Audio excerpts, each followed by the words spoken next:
나를 지켜내는 체크리스트 10가지. 1.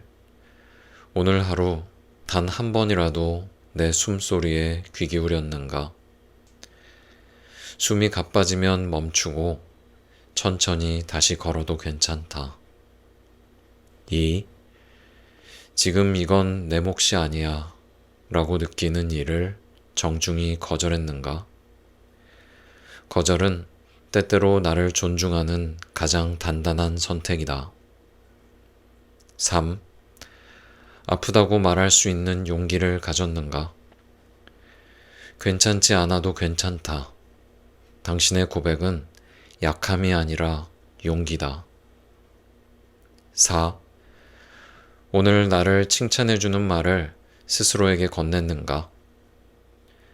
작게라도 해낸 일이 있다면 그건 충분히 기특하다. 5. 누군가의 시선보다 내 리듬에 집중했는가? 빠르게 가는 것이 옳은 길은 아니다. 나의 속도가 정답일 수 있다. 6. 나의 몸과 마음에 지금 필요한 건 휴식이다 라고 알려주었는가? 잘 쉬는 것도 해야 할 일 중에 하나다. 7. 소중한 사람과 다정한 눈빛을 나누었는가? 다정함은 에너지를 쓰는 것이 아니라 마음을 나누는 일이다. 8. 무엇을 놓아야 더 멀리 갈 수 있을지를 고민했는가? 내려놓음은 포기가 아니라 선택이다. 9. 지금의 나를 과거의 나와 비교하지 않았는가? 어제보다 더 괜찮은 나로 살아가고 있다면 그것이면 충분하다. 10. 오늘도 살아낸 나를 위로했는가? 무너지지 않고 여기에 있는 당신이 참 고맙다. 정말 잘하고 있다. 부드러운 사람은 결코 약하지 않다. 우리는 종종 다정한 사람을 여유로운 사람이라고 생각한다. 삶이 순탄하고 가진 것이 많고 마음에 빈틈이 없는 사람이라서 그렇게 부드럽게 말하고 친절할 수 있다고 믿는다. 하지만 나는 그렇게 생각하지 않는다. 오히려 그런 태도는 결핍에서 비롯된다.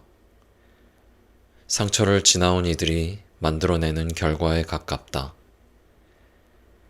말 한마디에 누군가가 얼마나 쉽게 다칠 수 있는지, 어떤 하루가 얼마나 벅찰 수 있는지를 온몸으로 겪은 사람은 쉽게 상처 주는 말을 꺼내지 않는다. 그런 사람일수록 겉으론 여유로워 보여도 말의 온도를 끝까지 조율하고 감정의 균형을 놓지 않기 위해 늘 긴장 속에 살아간다. 데일 카네기는 말했다. 누구나 자신의 고통을 이해해주는 사람 앞에서만 마음을 연다.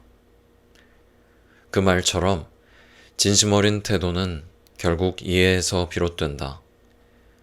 겪어보지 않은 사람은 쉽게 말한다. 그 정도면 참을 수 있잖아. 그건 네가 예민해서 그런 거야. 하지만 누군가는 안다. 그 정도가 사람마다 얼마나 다를 수 있는지.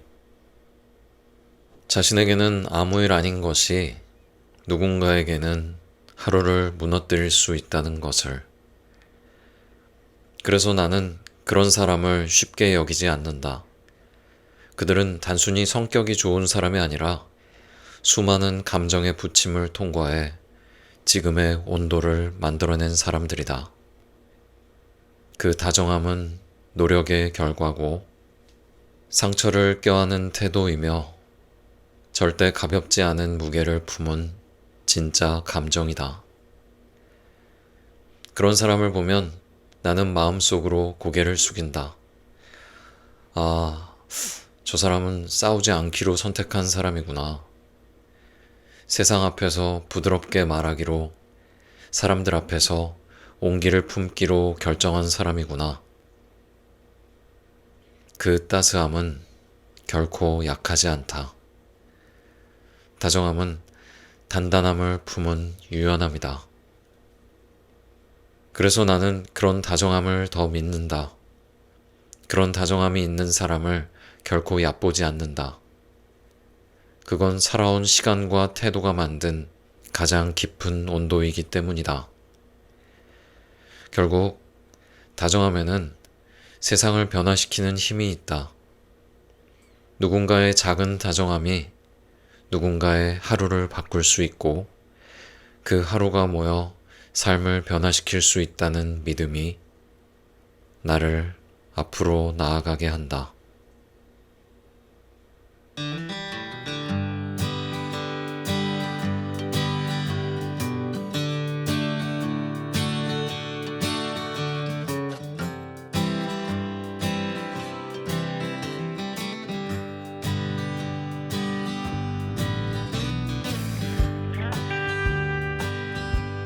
오늘 함께할 책은 필름 출판사에서 출간한 이혜인 작가님의 다정한 사람이 이긴다 입니다. 여러분은 이 책 제목 어떠세요? 저는 이 책 제목이 너무 마음에 듭니다. 좀 슬프지만 그런 생각이 들 때가 많거든요. 일상 속에서. 그게 피지컬이 됐든 경제력이 됐든 사회적 지위가 됐든 강자가 아닌 사람이 겸손하고 친절하고 배려하면 얕보이고 호구 잡히기 십상이다. 사람들한테 함부로 다정하게 대하지 말라는 충고를 하는 그런 유튜브 영상들이 차고 넘치고 기존 세, 기가 존나 세다, 카리스마 이런 표현들이 무턱대고 워너비 덕목처럼 여겨지는 또 그리고 그런 의미로 사용되는 요즘의 미디어 환경을 돌이켜보면 그게 저 혼자만의 생각은 아닌 것 같습니다. 그래서 이 다정한 사람이 이긴다 라는 문장이 저를 다독이고 위로해주는 그런 느낌이 들어서 좋았던 것 같아요. 그럼에도 불구하고 따스하고 다정한 에너지로 자신의 자리를 지키고 있는 제 주변에 있는 사람들의 모습이 떠오르기도 했고요. 뉴스에서 봤는데요. 우리가 일상 속에서 잠깐 가볍게 마주치는 사람들, 가령 자주 가는 마트의 점원이나 식당의 사장님 같은 사람들과 짧은 인사나 스몰 토크 등을 나누면서 교감하고 교류하는 그런 소소한 순간들이 우리가 느끼는 삶의 만족도와 행복에 큰 영향을 미친다고 합니다. 정서적으로 큰 힘을 줄 수 있다고 해요. 하버드 대학하고 사이콜러지 투데이 같은 곳에서 심리학자들이 한 연구 결과들이라고 하니까 믿으셔도 좋습니다. 저는 개인적으로 이런 일상 속에서 마주치는 다정한 분들께 제 행복의 상당 부분을 신세를 지고 있습니다. 그리고 어쩌면 저도 그분들의 행복에 아주 작은 지분을 갖고 있을지도 모르겠고요. 다정한 사람이 이기는 세상이 됐으면 좋겠습니다. 우선은 남은 여름부터 잘 이겨내시고요. 그리고 무엇보다도 나 자신에게 다정할 수 있는 그런 우리가 됐으면 좋겠다. 그런 마음으로 책을 계속 읽어드리도록 하겠습니다.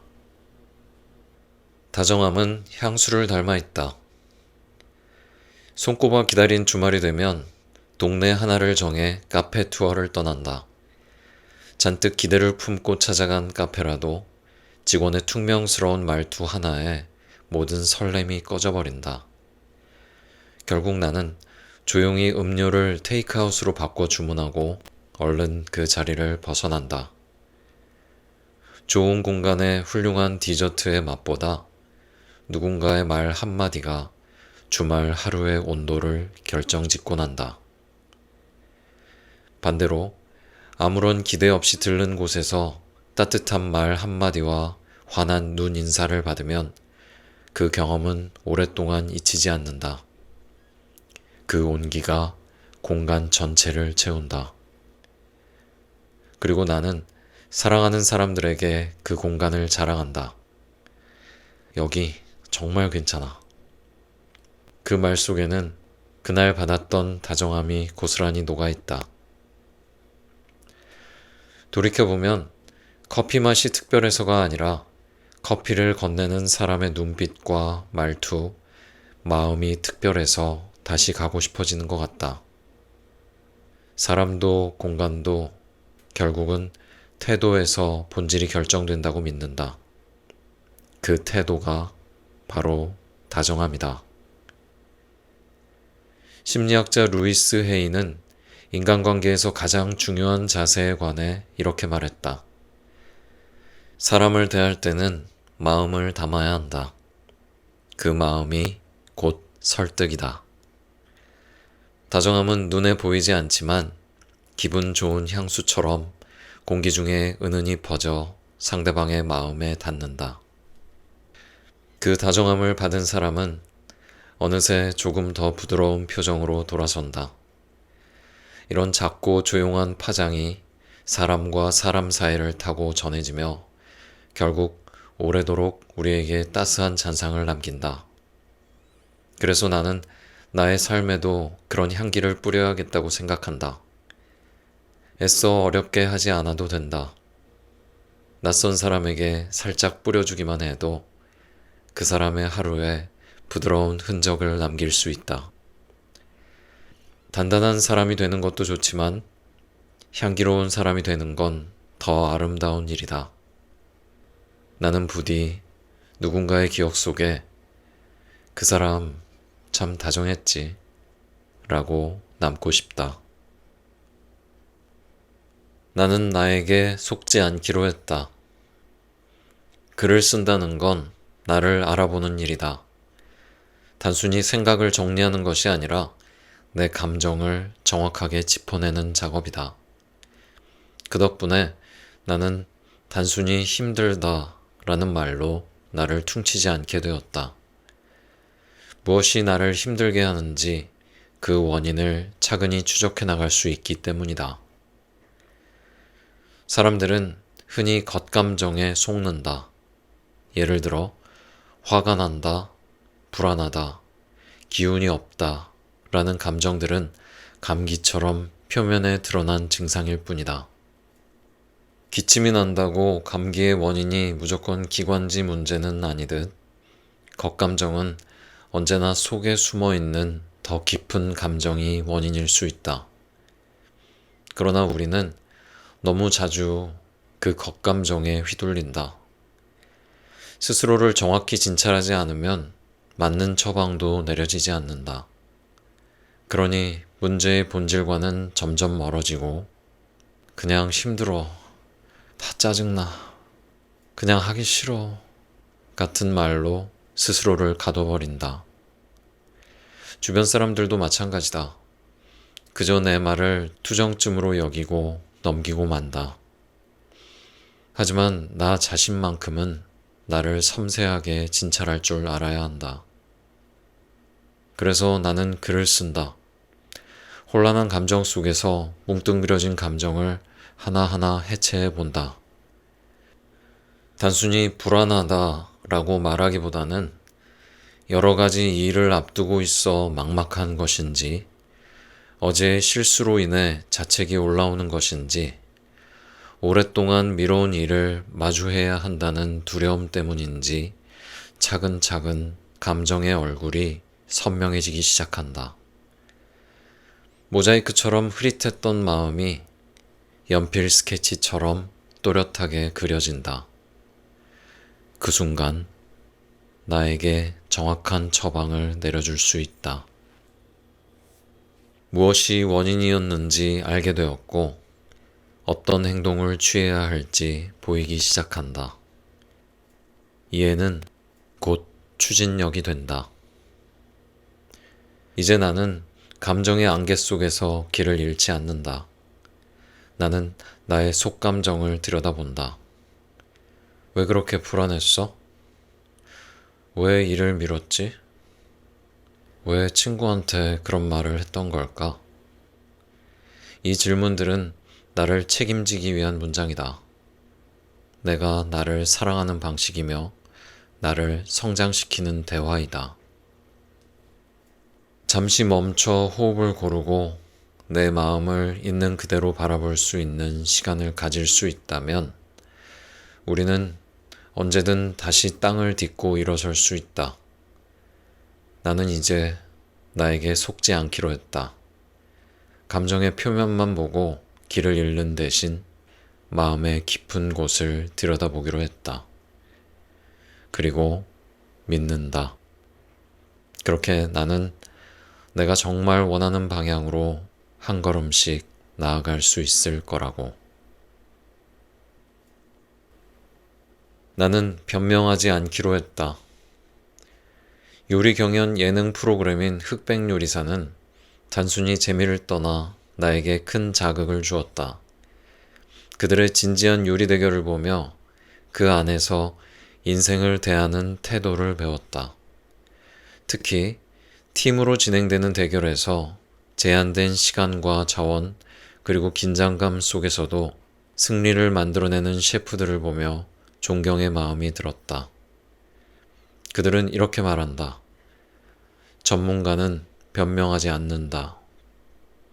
처음에는 이 말이 좀 차갑게 느껴졌다. 하지만 그들이 요리하는 모습을 지켜보며 나는 이 말의 진짜 뜻을 이해하게 되었다. 주어진 조건은 늘 완벽하지 않다. 시간은 부족하고 재료는 엉망일 때도 있다. 그러나 프로들은 절대 환경 탓을 하지 않는다. 변명하는 대신 그들은 집중한다. 억울해할 시간에 칼을 들고 서운해할 시간에 불을 조절한다. 그들은 상황을 받아들이고 결과로 말하는 법을 배운 사람들이다. 그런 태도는 무작정 단호하거나 고집스러운 것이 아니다. 흑백요리사의 셰프들은 결정적인 순간에 빠르게 결단을 내리지만 그 결정을 내리기까지 수년간의 내공을 쌓아온 사람들이다. 그리고 결정을 내린 후에는 뒤돌아보지 않고 책임을 진다. 나를 돌아보았다. 나는 얼마나 자주 변명을 했던가. 상황이 안 좋았다고, 기분이 그랬다고, 운이 안 따라줬다고. 하지만 이제는 알게 되었다. 변명은 지금 해야 할 일과 나 사이를 가로막는 감정이라는 것을. 억울함, 자책, 합리화. 그 모든 감정은 할 수 없었다 라는 증거가 아니라 하지 않기로 선택했다 라는 증명일지도 모른다. 그래서 나는 다짐했다. 변명하지 않기로. 완벽하지 않더라도 지금 할 수 있는 최선을 다하기로. 냉소적으로 뒤로 물러나는 대신 불편한 상황 앞에서 차분하게 내 몫을 다하는 사람으로 살아가기로 결심했다. 그리고 무엇보다 전문가이 돼 인간적으로 다정한 사람이 되기로 했다. 흑백요리사의 셰프들은 실력만 좋은 사람들이 아니었다. 위기의 순간에도 동료를 믿고 존중하며 조금이라도 여유가 생기면 박수로 격려했다. 주방 안의 긴박함 속에서도 그들은 온화함을 잃지 않았다. 그 태도는 단순한 성격의 문제가 아니라 실력의 일부였다. 자신의 손에 쥐어진 칼끝만큼이나 동료에 대한 배려도 날카롭고 섬세했다. 그래서 나는 깨달았다. 내가 되고 싶은 사람은 무조건 이기려는 사람이 아니라 흔들리는 순간에도 차분할 수 있는 사람이다. 할 말을 삼킬 줄 알고 해야 할 말은 온기로 꺼내는 사람. 변명 없이도 존중받는 사람, 내가 만든 결과로 나를 증명할 수 있는 사람이다. 그런 사람이 되고 싶다. 그리고 그 출발점은 지금 이 순간 나는 변명하지 않겠다 라고 입 밖으로 꺼내는 다짐에서 시작된다. 이 다짐이 나를 더욱 단단하게 만들고 나의 다정함을 더욱 풍부하게 해줄 것이라 믿는다. 다정함이 세상을 바꾼다. 내 배우자의 조모님께서는 딸 5을 낳으셨다. 이때 하나의 운명 공동체가 시작되었다고 생각한다. 5딸이 가정을 이루며 30명이 넘는 대가족이 만들어졌다. 대가족 속에서 다정함을 알아챌 수 있다는 것은 정말 소중한 일이다. 가족여행 중 잊지 못할 순간이 있었다. 온 가족이 모여 저녁 식사로 바비큐를 구워 먹고 있었다. 할머님과 아버님까지 3대가 한자리에 모여 술잔이 오고 갔다. 무더운 여름, 나는 할머님 앞에 무선 선풍기를 가져다 드렸다. 그때 할머님께서 그 선풍기를 쐬시다가 자, 요렇게도 해볼까? 하시며 나를 향해 선풍기를 돌려주셨다. 그 말을 들은 아버님께서 방금 들었어? 할머니가 이렇게 따뜻한 분이시다 라고 말씀하셨다. 만약 할머님께서 너 덥지? 선풍기 너 쐬라 라고 직접 말씀하셨다면 나는 아마 저 괜찮아요. 할머님 쓰세요 라고 거절했을 것이다. 하지만 할머님은 손주며느리가 거절하지 못하도록 귀엽게 쿠셔너를 사용하신 것이다. 직접적인 배려가 아닌 간접적이고 부드러운 표현으로 마음을 전달하신 것이다. 나는 2가지에서 감동을 받았다. 첫 번째는 할머님의 지혜로움과 섬세한 표현에 놀랐다. 80세가 넘으신 할머님께서 이렇게 섬세한 언어를 사용하시는 모습이 정말 아름다웠다. 2번째는 쉽게 지나칠 수도 있을 법한 일상적인 말이었음에도 놓치지 않고 짚어주신 아버님의 말씀을 통해서 다정함을 캐치하는 눈이 필요하다는 것을 배웠다. 우리의 일상은 이런 작은 순간들로 채워져 있다. 거창한 변화가 아니라 선풍기를 나누는 할머니의 소소하고 일상적인 배려가 모여서 세상을 조금씩 바꿔나가는 것이 아닐까? 직장에서도 마찬가지다. 경쟁이 치열하다고 해서 다정함이 의미 없는 것은 아니다. 오히려 각박한 환경일수록 작은 배려 하나가 큰 울림을 줄 수 있다. 그 울림이 어떤 이에게는 위로가, 어떤 이에게는 공명이 된다면 그것이 바로 세상을 바꾸는 시작이 아닐까? 나는 다정한 사람이 마지막에 웃을 수 있다고 믿는다. 진정한 성공은 혼자 이루는 것이 아니라 함께 만들어가는 것이니까. 독일의 물리학자인 아인슈타인은 말했다. 인간의 진정한 가치와 도덕은 그가 얼마나 다른 사람을 돕는가에 따라 결정된다. 결국 다정함이 세상을 바꾸는 원동력임을 잊지 말아야 할 것이다.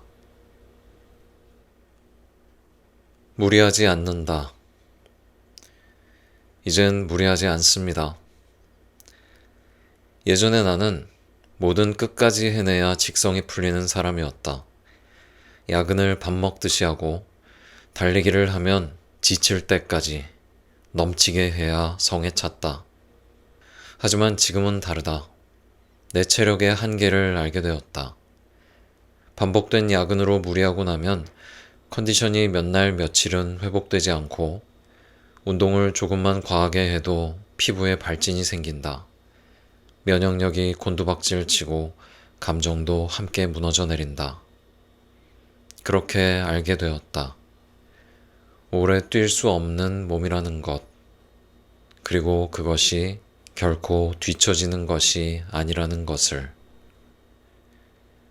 악착같이 버티고 악바리처럼 해내야만 가치 있다는 지독한 고정관념을 버렸다.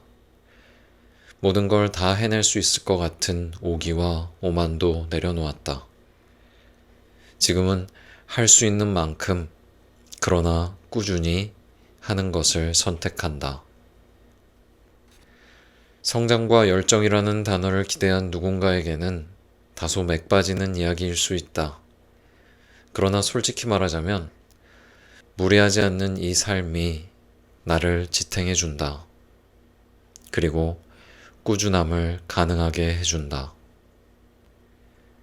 무리를 해서 얻는 반짝이는 성취보다 무너지지 않고 계속 이어가는 날들이 내게는 훨씬 더 소중하다.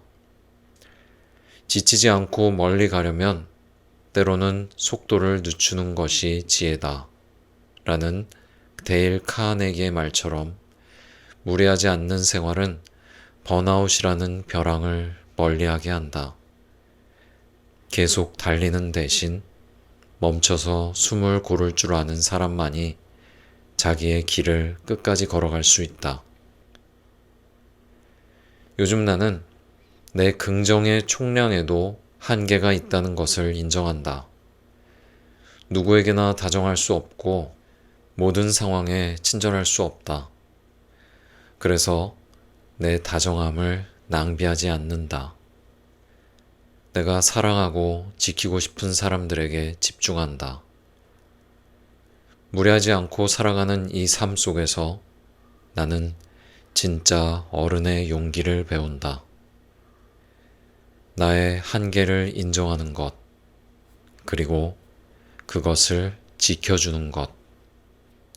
이것이야말로 나를 지키는 첫 번째 권리이다. 나는 오래오래 피어있고 싶다. 계절에 맞춰 피어나는 꽃처럼. 누군가 잠시 쉬어갈 수 있는 그늘 같은 사람이 되고 싶다. 그렇기에 오늘도 속도를 조절하며 살아간다. 우직하게 나의 속도로. 무너지지 않도록. 혹시 당신 지금 무리하고 있진 않은가? 혹시 내려놓아야 할 고정관념이 있다면 오늘 그 짐을 조금 덜어보길 권한다. 지금 멈춘 그 자리가 가장 단단한 출발점이 될지도 모른다.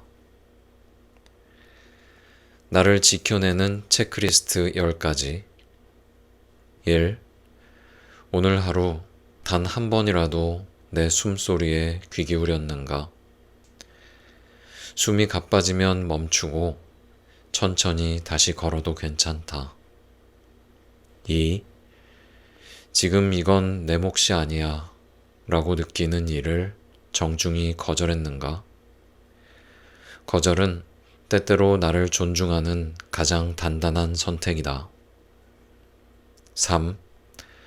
아프다고 말할 수 있는 용기를 가졌는가? 괜찮지 않아도 괜찮다. 당신의 고백은 약함이 아니라 용기다. 4. 오늘 나를 칭찬해주는 말을 스스로에게 건넸는가? 작게라도 해낸 일이 있다면 그건 충분히 기특하다. 5. 누군가의 시선보다 내 리듬에 집중했는가? 빠르게 가는 것이 옳은 길은 아니다. 나의 속도가 정답일 수 있다. 6. 나의 몸과 마음에 지금 필요한 건 휴식이다 라고 알려주었는가? 잘 쉬는 것도 해야 할 일 중에 하나다. 7. 소중한 사람과 다정한 눈빛을 나누었는가? 다정함은 에너지를 쓰는 것이 아니라 마음을 나누는 일이다. 8. 무엇을 놓아야 더 멀리 갈 수 있을지를 고민했는가? 내려놓음은 포기가 아니라 선택이다. 9.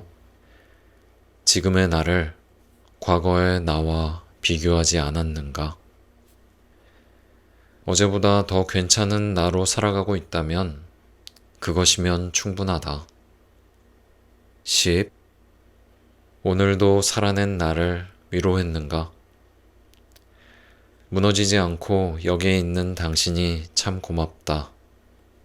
정말 잘하고 있다.